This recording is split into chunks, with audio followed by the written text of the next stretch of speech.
Okay, so let's implement pop. So I'm going to head over and just write the skeleton. So we've got pop, no arguments. And the first thing we want to do is check if there's anything in the list, or rather, we want to check if it's empty. So instead of, let's see, last time I did if this.length is 0, this time I'll do if there's no head. If we have a headless list, return undefined. So that's just like the singly linked list pop. Next, what I'm going to do is store the current tail in a variable. So I'll call this popped node. This is the thing that we're popping off. It's going to be this dot tail. Then we have our special case that we talked about. If the length is 1, make the head and tail null.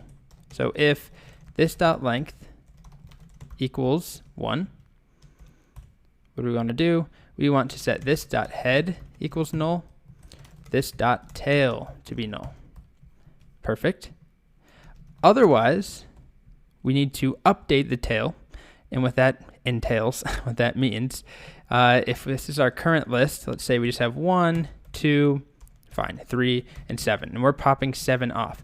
Well, there's 2 connections there. We have this connection, and you'll have to pardon this hideous diagram. Oh my gosh, this is terrible. There we go. We have this connection. Okay, so if this is currently the tail, that's what the letter T means. We have this in a variable. We're going to say this is the new tail. So that's easy to move that reference there. All that we have to write is this dot tail equals pops node dot previous, right? That's just going to say take this thing dot previous. That's the new tail. All right.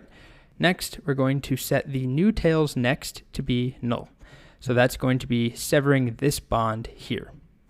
So that's just this dot tail dot next equals null. Now there's one thing that we have to do, remember, is so we remove this linkage, we updated the tail, we need to remove this linkage too. And that just means, so actually I'm not going to do that right away just to show you, so I'll come back to that. This is a better way of teaching it, I hope. So we need to lastly decrement the length and return the value. So this dot length minus minus or minus equals 1 and return the value, so popped node. Okay, so let's run the code. Here's our list. Well, we don't have one yet. Let's do new doubly linked list, list.push 1, list.push 2. Okay, so if I do list.pop right now, it gives me back the node, and you'll see that its next is null, but its previous is still there. It's still pointing to the old tail, or to the new tail, excuse me. This used to be the tail, and it has that linkage still. So the list itself doesn't. It's not connected. If we look at the list, the tail has no next and no previous because it's only one item long. So there is no connection to this old node going one way, going dot next. But if we have the old node, if I saved it to a variable, so let me actually do a couple more pushes. Let's just add on, I don't know, 50 and 100.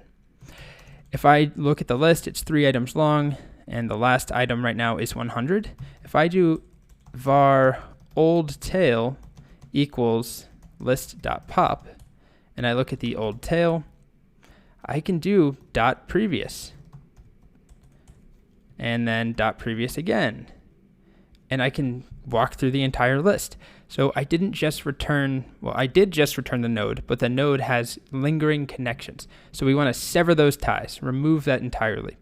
And to do that, it's not that bad. We're just going to take popped node dot previous equals null. So to summarize the steps, we create a new node.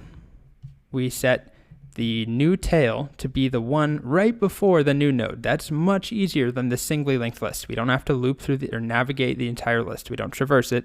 We just start at the end and do dot previous. Then we just set this dot tail dot next. So this is the new tail. Dot next is now nothing. It's empty. So we chop that one line, and then we take the old tail dot previous and set it to be null as well. So we chop the second connection. Then we subtract 1 from length and return the popped node. So let's just verify it works. So let's verify it works. List equals new linked list, doubly linked list, that is. List.push. Let's just make sure if I do a pop right now, by the way, it shouldn't work. Oops, looks like we have one small issue, which is this shouldn't be giving me an error, and it's because it can't read previous of null, so it's getting to this line, and it shouldn't be because it's empty. This is why. We want to check this dot head, not head, because there's nothing called head. So if we do if not head, that's always going to be true, or false. Now, this is a situation, let's rerun it, just double check.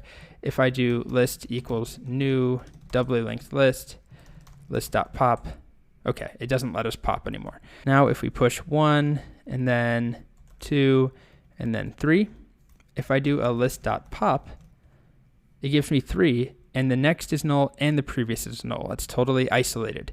And if we look at the list and we look at the tail has a previous, but it has no next. And we're all good. Let's just make sure if I do pop again, we look at the list, it's one item long, list.pop. One more time, it gives us the last item. And if we look at the list, it's now empty. Everything's working. Okay, so that is pop. Again, it's easier if you compare it to the code from the singly linked list.